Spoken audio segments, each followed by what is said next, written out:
Yes. Plays it crisply and quickly.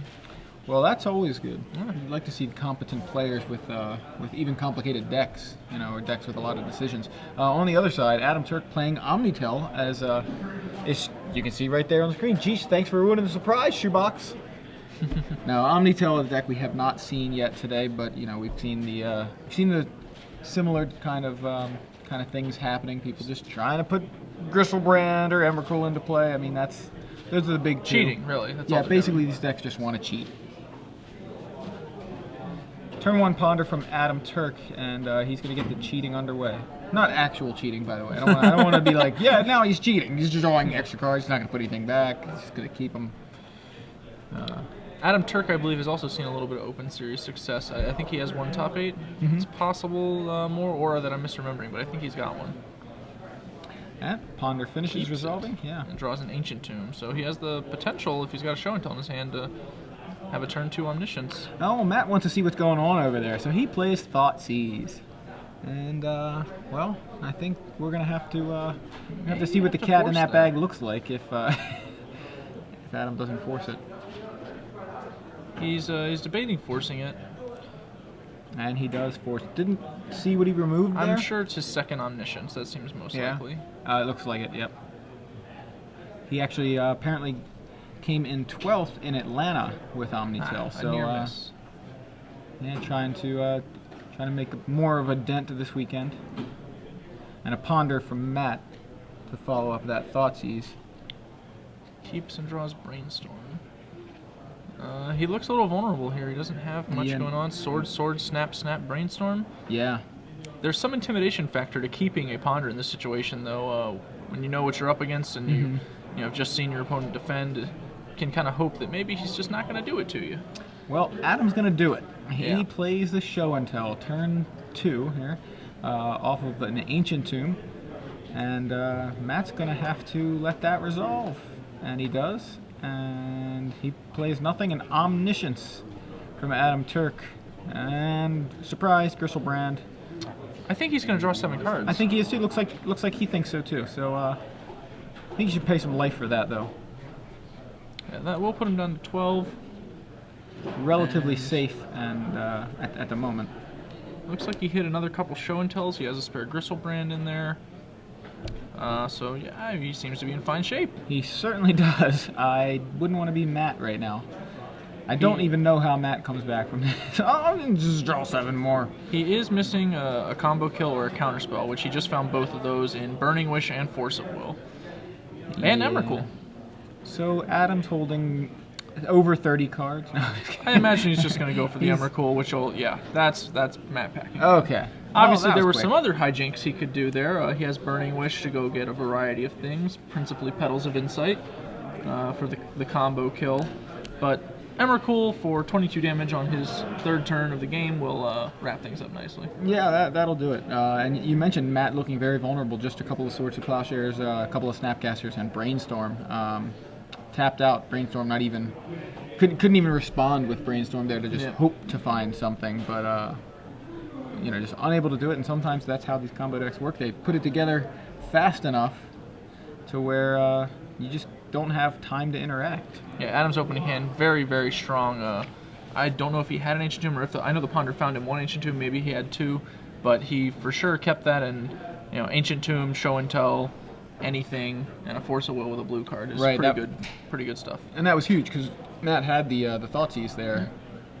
So not only did Adam need a great start, he needed a way to defend it, and he had it. So moving over to the sideboard, Matt has some stuff. He's going to be bringing in for sure his Venser Shaper Savant, definitely his Detention Sphere. He'll bring in those 2 Cabal Therapies he's packing. There's some other options. His additional Force of Will likely coming in, Flusterstorm likely coming in. Maybe not all 3, but certainly just some of them. It kind of depends on how much he can board out. Right. I think he can probably board out a fair bit. He's got all those swords. He's got Lingering Souls, which aren't great. He really just needs to stop the bad things from happening to him. Right, yeah. It keeps stopping the bad things from happening until he can, win with, like, Jace or Vendilion Click. Another potential addition, he can bring in his Geist of St. Traps. If he leads with a discard spell, can see the coast is clear for him to tap out, he can tap out on turn 3 for a Geist of St. Traft, and that'll sew up the game faster than any other card in his deck. Yeah, just denying his opponent's draw steps, gonna help keep the combo off the table just as well. Sideboard for Adam, as you saw, he's got Burning Wish, 4 copies in the main deck, so a lot of this board is meant just to be wished for. So I don't imagine he changes very much. He's got 3 copies of Red Elemental Blast that I imagine he would like to have access to, and a couple of Vendilion Clicks. I'm not sure he really wants those against Matt. It's not a bad card, it's just not necessarily what he needs. I think it's a lot better against the blue-white Stoneblade decks than it is against Esper Stoneblade. The presence of discard means that your Vendilion Click can actually fail to protect your combo. If they're just sitting there Thoughtseizing and Inquisitioning you, and then you're casting a 3/1 Flash Flyer, that's not really where you want to be. You'd rather be like Pondering or Preordaining to try and get set back up again. Right. So I think that the red blasts are going to probably come in. Again, they're actually like not as insane as they seem because they don't defend against the most relevant cards, which are Thoughtseizes. Yeah, the discard spells. But you know, when it comes down to a forcible fight, which it tends to come down to in show and tell versus control matchups, Red Blast is a pretty sizable game. All right. I like. I love seeing the wish board kind of thing. I used to play that a lot in Standard, usually with like Living Wish, but it's always a fun kind of option to have. So it's kind of neat to see it in Legacy. Usually Burning Wish being the wish. Sometimes Cunning Wish and like the High Tide. Right. Wishes are interesting. They obviously haven't repeated them really. The exception being Glittering Wish for a gold card, but it's a very interesting mechanic, and it's kind of strange because you can't overdo it or it stops being special. Right. And you certainly don't want like a lot of them floating around in the same format, such as Legacy, where people can just start playing with 75 card decks effectively. Pretty much, yeah. I mean, that's definitely what it feels like when you've got you've got a 3 of every important creature in your deck and 4 Living Wish, so that you essentially feel like you have 7 of every important creature. And that's of course Living Wish, but Burning Wish it applies to as well. And yeah, it's kind of cool mechanic though, and I like the flavor of it too, feeling like wishing for something outside of the game. It looks like both players have kept here, I think. Yeah, or Matt is still considering. He's debating. But no, he's good. So, Flooded Strand on turn 1 and a pass. He looks fairly vulnerable this time too. It looks like a lot of lands. He has a Thoughtseize, a Brainstorm, but one of his lands is Caracas, which is an excellent defense, as we've noted, against the legendary creatures of the deck. Yeah, it is not a great defense against the Omniscience kill, however, which can very easily just dig up Burning Wish, Petals of Insight, boom.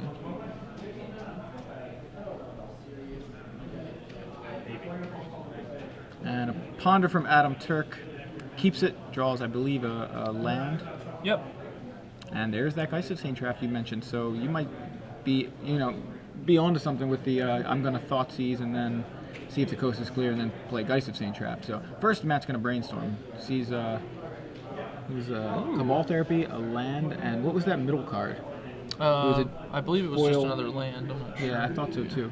I think he's just got Cabal Therapy and lands there. He has a fetch land, and note that he did cast the Brainstorm before cracking the fetch land for Thoughtseize, which is important. He wasn't necessarily so much digging for ways to force his Thoughtseize through, although, if you happen to find Force in a blue card in the Brainstorm, that might matter. Right. But he certainly wants to go ahead and shuffle away the clunker of a hand he kept, which was basically just a Thoughtseize and a Brainstorm. Yeah. And there's that Thoughtseize. So Adam shows it to him. We've got Brainstorm, Burning Wish, Force of Will, Preordain, Emrakul, Preordain, and Volcanic Island. Yep. That is a heck of a hand there. It's a strong one. It's interesting to see what Matt's going to take. I imagine he's going to want to take the Burning Wish. That would be my first consideration. That said, with Cabal Therapy in his hand, there are some incentives to not taking it, because if you know your opponent's just going to spend the next turn Burning Wishing, and you're going to spend the next turn Cabal Therapying for whatever he gets. Not such a bad deal. Very good point. Also, juicy. You feel like you want to name Cabal Therapy, seeing those double Preordains there. You want to name Preordain, sorry. I imagine that is what he's going to go for. The problem is Adam's very likely to cast one of them this turn. Probably cast one. If it finds a fetch land, then he would play the fetch land and be like waiting for Brainstorm. Otherwise, he's probably just Preordaining twice anyway. Yeah, so there's that Preordain. I definitely see show and tell there. He's We don't know what the other card was, but one of them was Show and Tell. Note that he immediately slid the other card to the top. Yes. That's because he's going to be hiding it, hiding a Show and Tell from Right. a discard spell on Matt's next turn. Right, setting it up so that he doesn't have the Show and Tell when he doesn't need it, but he has it soon. Yep. Thereafter. Which means he now will not be playing his Preordain. Yeah. Which is also an immediate tip-off to Matt as to what the top of the deck very likely is. Yeah, he says go, and Matt's no fool. He knows what that probably means. I know that you have a Preordain in your hand, and you just don't want to cast he just it. didn't cast it. So I'm gonna. Oh, he got an Inquisition as well. So he's got Inquisition and Cabal Therapy now in hand. Of course, Inquisition on the stack. It'll be interesting to see what he does here. He can't take Force of Will, and it's very likely he should be Cabal Therapying Emrakul, actually, in order to avoid getting it shown on him next turn. Unless his plan is to just play the Caracas and pass, which is also very reasonable. So we've got a Brainstorm from Adam. It looks like he picked up Brainstorm Show, I think. Yeah, didn't get a good look. We know the top card was Show and Tell. Now Goes we back have to- no idea. So looks like it was a couple of Brainstorms. So now Inquisition resolves, and you've got Brainstorm, Force of Will. Emrakul, Preordain. Yep. Okay. And the Ancient And the Tomb. Ancient Tomb. Yeah. Okay, so I think Matt here probably just has to take one of the Brainstorms, maybe? Yeah. I mean, Or you could take something. I mean, if he has a black mana source. Preordain Take the is Preordain reasonable, now. too. Cabal Therapy naming Brainstorm. Yeah, there it is. okay, but now he can't play his Caracas, but however, the Emrakul can't attack him, so yeah, I think actually this is obviously Yeah, much he's better. just completely emptying his opponent's hand. He's right now just casting this Cabal Therapy. Adam's got the choice of forcing it, which basically means he has the choice of losing Forcible Brainstorm or losing Just Brainstorm. Yeah. Obviously, Matt not excited to give his opponent such choices, but hey, what are you gonna do? Yeah.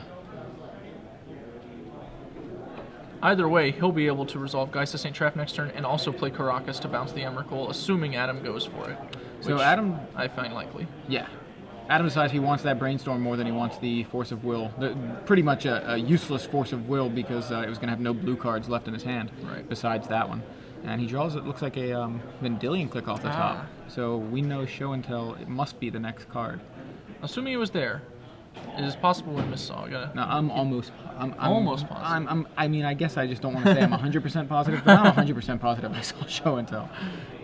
I could be wrong. So Geist of St. Traff from Matt Hoey. This is I don't know. Matt's being a little cagey here by holding up that Delta instead of playing his Caracas. Yeah. And We missed a Caracas. Unless he brainstormed that. That must be what he did. Okay, so Or we just saw that wrong. I don't think I did, I though. thought I saw Caracas, but maybe it wasn't. There's the Show and Tell. Yep. And there's the Emrakul. So Vendilion click, swing it in for 3. Matt now untaps, down a game, facing down Emrakul and Vendilion click. He does have Geist of St. Traff, which is looking pretty weak compared to that Emrakul. It looks like we missaw a card. Yeah, he doesn't have a Caracas.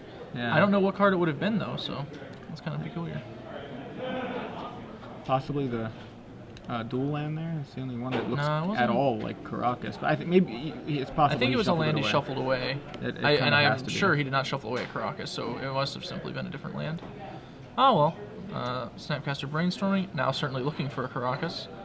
And he He's doesn't done. find it. He has no answer. And Adam Turk with Omnitel in 13 minutes takes down Matt Hoey with Esper Stoneblade. And that was kind of an interesting little chess match to watch. And I Yeah. think Matt commending Adam on his draws here. He's like, man, those hands were so good. And they were. Like, they were all action, exactly enough mana to do whatever he wanted. yeah.